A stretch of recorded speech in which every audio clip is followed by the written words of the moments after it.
He's Bryan Cranston. The movie is The Infiltrator, opens Wednesday, July 13th, and Bryan plays an undercover federal agent, infiltrates the drug cartel, taking down the largest drug and money laundering operation in U.S. history. And he joins us now. Good morning, Bryan. How are you? Dan, 6'10", 105, by the way. I'm getting thinner but taller. How are you, man? I'm good. What kind of athlete were you? I know you like baseball, but were you a good athlete? I was good enough. I played sports all the way through the years. And when I got to high school, I realized, you know what? I think I'm just not quite that good enough. Who did you want to be?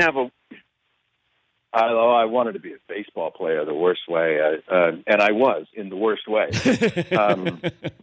It just didn't work out to us.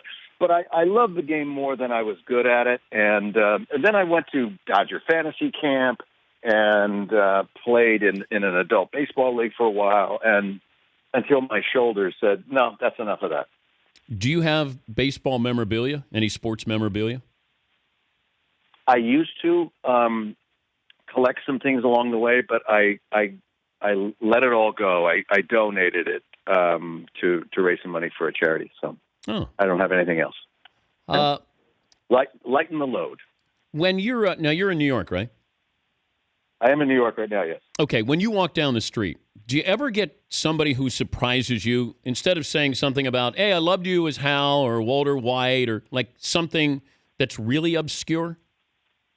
Yeah, I get Seinfeld references, and I get Malcolm in the Middle, and I get definitely Breaking Bad.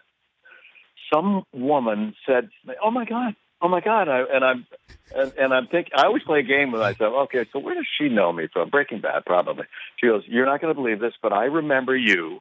I would come home from school and watch you on the soap opera Loving." And I went, "I have never heard that."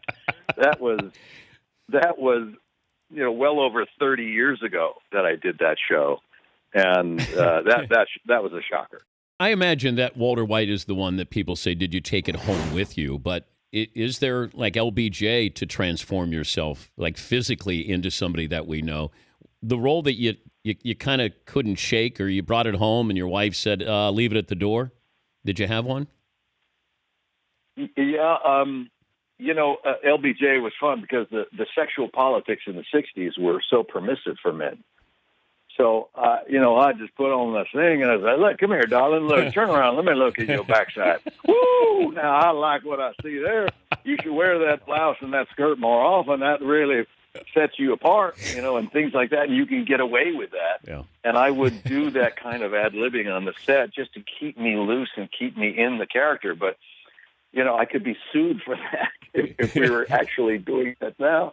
And my wife just, she's been tolerant for so many years. She just rolls her eyes at those things. But, I made sure that I didn't want to bring Walter White home with me because he was a troubled man. Nobody wants to live with Walter White. Did you get a Winnebago sponsorship out of that? I was thinking at least a Tidy Whitey deal. Yes. Right? Right? Yes. Wouldn't Fruit of the Looms or Hanes? Yes. Wouldn't they say, "Hey, this is a slam dunk"? I'm waiting for it, Dan. If Hanes called, let's say Michael Jordan said, "Hey, Bryan, would you shave your head and kind of come back as Walter, and we'll have a Hanes underwear commercial for you"? Absolutely. To be with MJ? Oh, absolutely. To do a commercial with MJ? Absolutely. I'm there. The Dan Patrick Show, weekday mornings on Audience.